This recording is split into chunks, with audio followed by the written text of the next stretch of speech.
Et bonjour à tous, je suis très heureux de vous retrouver pour cette nouvelle vidéo qui va être dans la même veine que la première vidéo sur les enveloppes d'investissement. Le but via cette série de vidéos, ça va vraiment être de comprendre les différents termes d'investissement, les différentes possibilités qui s'offrent à vous pour que derrière vous puissiez investir de façon pleine et consciente et de manière intelligente. Cette deuxième vidéo va se concentrer sur les actifs financiers. Pourquoi ? Parce que sur la première, nous avons pu voir les différentes enveloppes. Donc PEA, assurance vie, CTO, sauf que ce sont des enveloppes. Dedans, vous pouvez mettre différents actifs financiers, différents produits, et c'est ce que je vais vous présenter aujourd'hui. L'intérêt, ça va vraiment être de vous montrer ce qu'on peut mettre dans les différentes enveloppes financières en allant du moins risqué vers le plus risqué, et comprendre tous les termes utilisés pour que vous, derrière, vous puissiez faire vos choix. Donc comme pour la première vidéo, j'ai fait une échelle des risques. L'intérêt, c'est vraiment de partir sur le produit le moins risqué vers les produits les plus risqués. Donc on commence avec le livret A et le LDDS. Alors certes, ce n'est pas un produit, un actif financier, c'est plutôt une enveloppe, mais j'en parle quand même parce qu'aujourd'hui, beaucoup de personnes le voient comme un actif financier. Même si je le rappellerai, ce n'est pas forcément le cas sur cette gamme-là. Ensuite, vous avez le fonds euro, qui a un risque très faible, l'obligation. Je parlerai un petit peu d'immobilier, mais pas d'immobilier physique en direct, plutôt via des SCPI et crowdfunding immobilier. Parce que vraiment l'immobilier en direct, c'est quelque chose d'à part. Tout ce qui concerne les actions, les ETF, les private equity, tout ce qui est vraiment bourse et hors bourse. Et ensuite, les produits un peu plus spécifiques, comme tout ce qui est métal, or, argent, cuivre et la crypto-monnaie. Je vais passer rapidement là-dessus. L'épargne monétaire réglementée, c'est tout ce qui est donc livret A, LDDS, PEL, CEL. Vous avez du coup les différents plafonds, les rendements sur 2026 et la fiscalité qui est associée. Je ne vais pas m'étaler plus que ça dessus. Je rappelle juste qu'aujourd'hui, pour un projet ou pour garder de l'argent en sécurité pour en effet payer un futur projet ou avoir ses dépenses du quotidien, plusieurs mois de dépenses du quotidien, c'est une enveloppe qui est très intéressante. En revanche, le prendre pour un actif financier en tant que tel est souvent une mauvaise idée, tout simplement parce que l'inflation gomme totalement et sont supérieurs au rendement, ce qui fait qu'en réalité, même si sur le papier vous vous enrichissez, en réalité chaque année vous pouvez acheter de moins en moins de choses, donc vous vous appauvrissez. Voilà. Mais pour avoir quelque chose de sécurisé, en tout cas, c'est intéressant étant donné que même si votre banque fait faillite, ce qui est quand même rarement le cas, vous êtes couvert jusqu'à hauteur de 100 000 euros. Voilà, donc ça laisse quand même de la marge. Le premier actif financier, le moins risqué, c'est le fonds euro garanti. Aujourd'hui, via ce fonds euro, vous êtes certain ou quasi certain de récupérer l'argent que vous avez investi. Via le fonds euro garanti, vous ne pouvez pas perdre votre capital. C'est très peu probable, sauf en cas de faillite, comme j'expliquais un petit peu avant.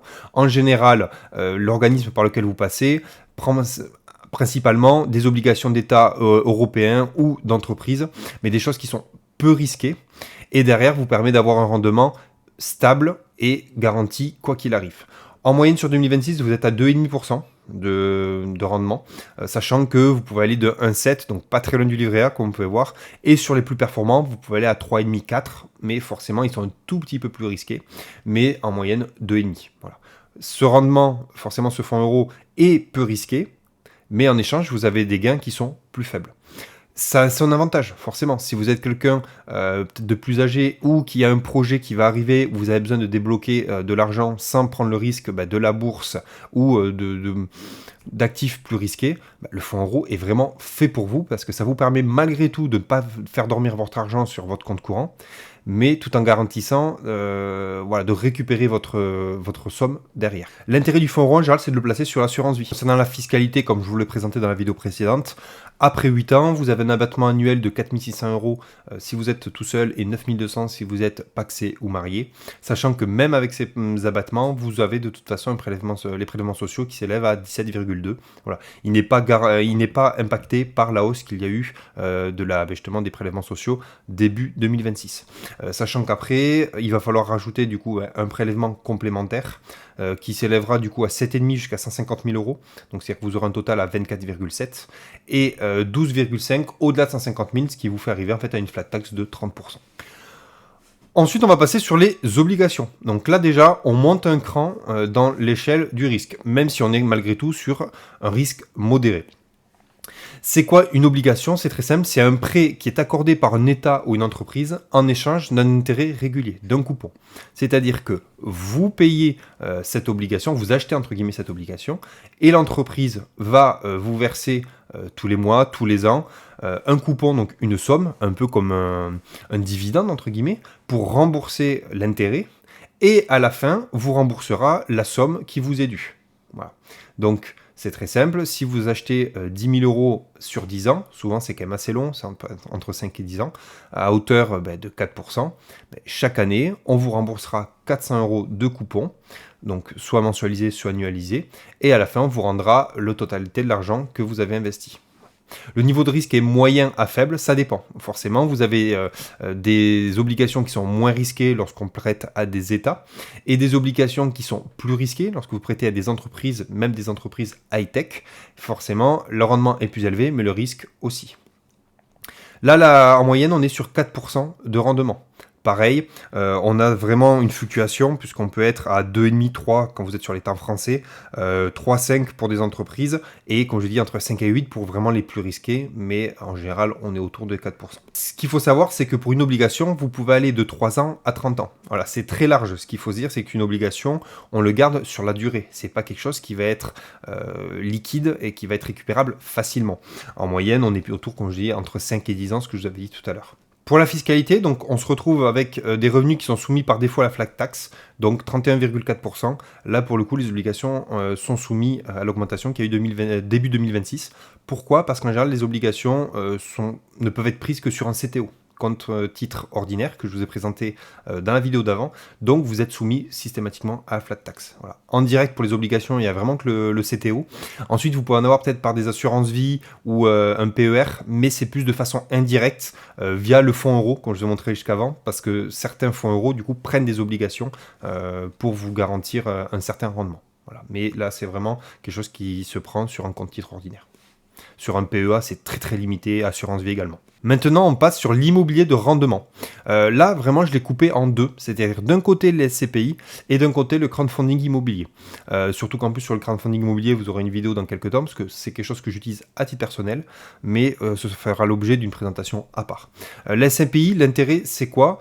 C'est déjà d'avoir des parts d'immobilier, que ce soit du pro, du commerce, bureau, santé, avec une gestion qui est 100% déléguée. Donc, pas de problème pour vous de trouver un locataire, avoir des problèmes de paiement. Alors, ils peuvent en avoir, mais c'est pas vous qui gérez en tout cas ça en direct. L'intérêt, c'est vraiment ce qu'on appelle de la SCPI, de l'immobilier papier, c'est-à-dire que sur le papier, vous avez des parts dans un parc immobilier, mais ça ne vous appartient pas en direct. Pour la fiscalité, en fait, c'est très simple, c'est que c'est du revenu foncier tout simplement, donc ça dépend de votre impôt sur le revenu. Voilà, selon votre tranche marginale d'imposition, donc 11, 30, 40, voilà, ça dépend votre tranche d'imposition, plus les prélèvements sociaux, donc à 17,2. Sur la SCPI, vous avez quand même des abattements. Donc après 22 ans, vous n'avez plus d'impôt sur le revenu à payer. Et après 30 ans, vous n'avez même plus les prélèvements sociaux à payer. Donc ni l'impôt sur le revenu, ni les prélèvements sociaux. Alors, il faut quand même le tenir, 30 ans. Donc c'est quelque chose qui est long terme, forcément. Pour les CPI, les rendements en général sont autour de 4,5% et vous pouvez aller jusqu'à 6-7% pour les plus rentables. Mais c'est toujours pareil, il y a vraiment un travail à faire sur les SCPI, étant donné que vous avez de tout. Comme je l'ai présenté juste avant, vous pouvez avoir des entreprises qui sont spécialisées sur la France, sur l'Europe, sur les États-Unis, dans les immeubles professionnels, de bureaux, pour les particuliers. Donc là, vraiment, sur les SCPI, il y a un gros travail de recherche à faire pour que vous trouviez en tout cas la SCPI qui vous corresponde et qui peut potentiellement vous rapporter le plus avec le moins de risques. Ensuite, vous avez le crowdfunding immobilier.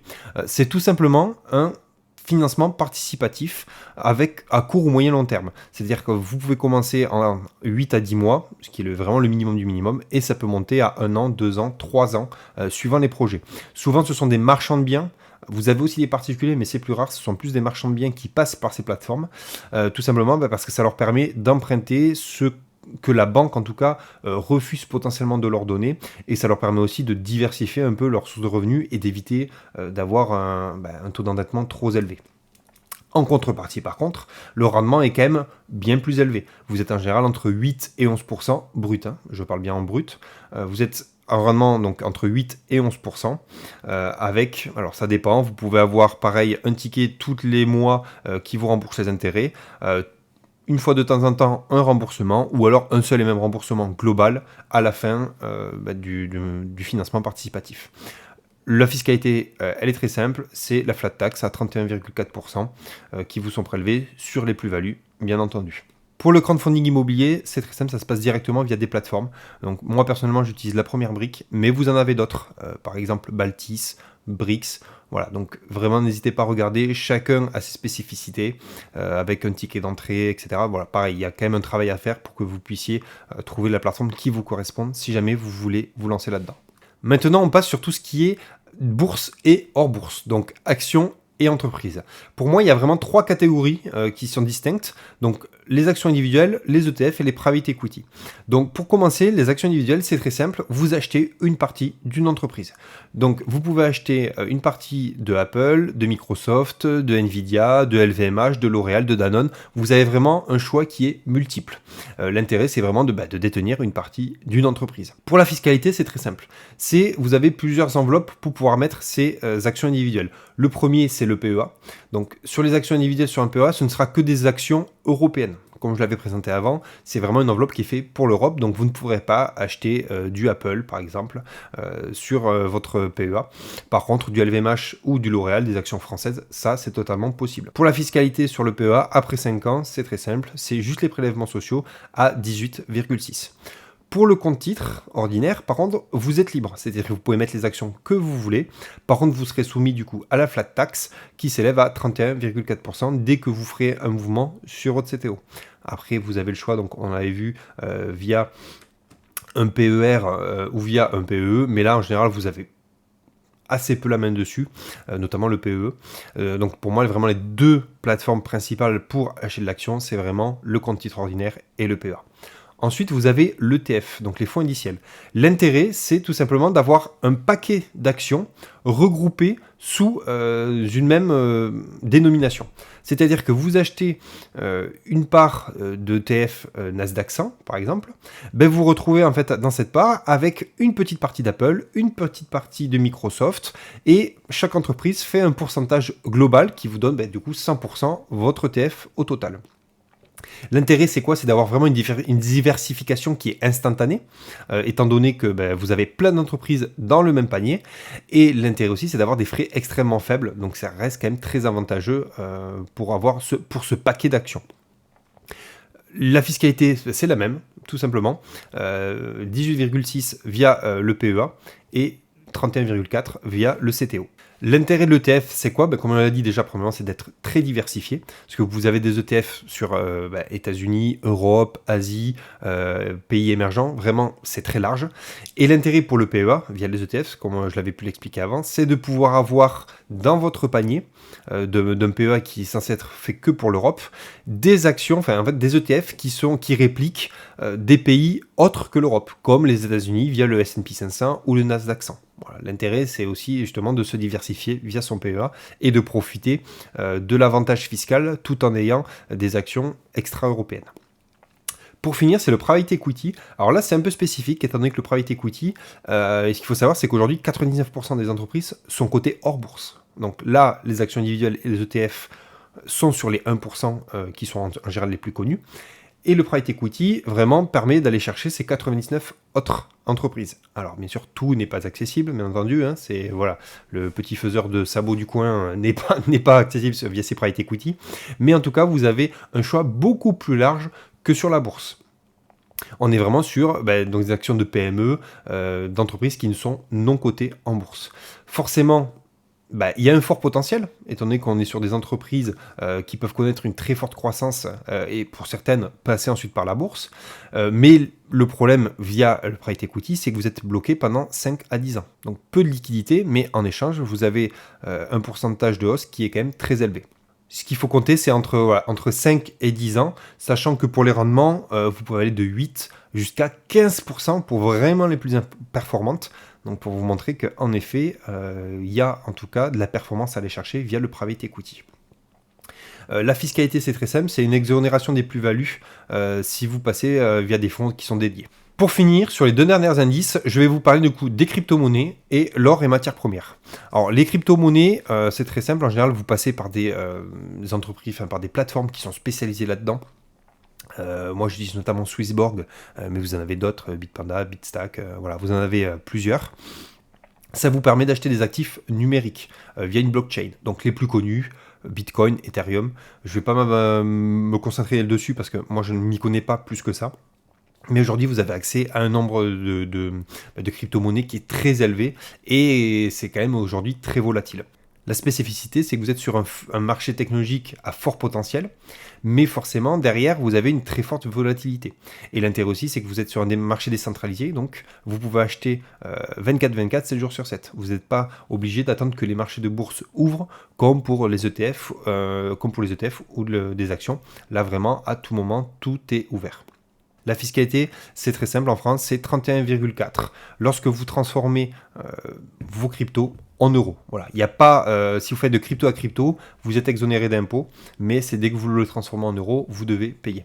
Comme je dis là-dessus, les crypto-monnaies, on passe en général par des plateformes qui sont dédiées. Pour l'or et les matières premières, alors là, je vais plutôt parler de l'or physique.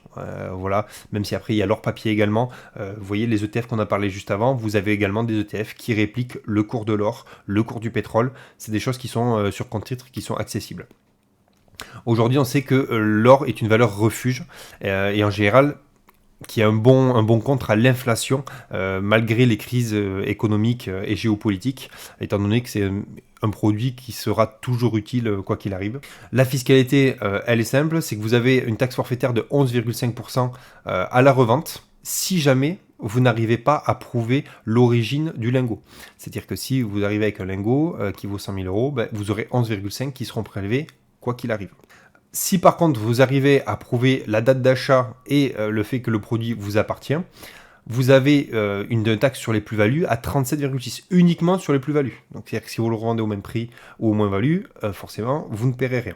Et ensuite, vous avez une baisse tous les ans de 3%, jusqu'à arriver, après 22 ans de détention, à 0% de taxe sur la plus-value.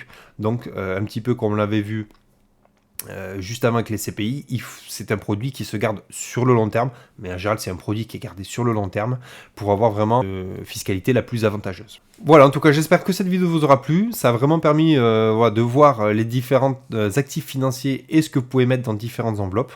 La prochaine fois on se concentrera plus précisément sur les ETF, étant donné que je vous les ai présentés encore un peu avant, j'utilise des termes comme S&P 500, Nasdaq 100, je vous montrerai exactement à quoi correspondent ces termes, qu'est-ce qu'on retrouve dedans et les intérêts des différents ETF et ceux qui peuvent rapporter, notamment en termes de rentabilité.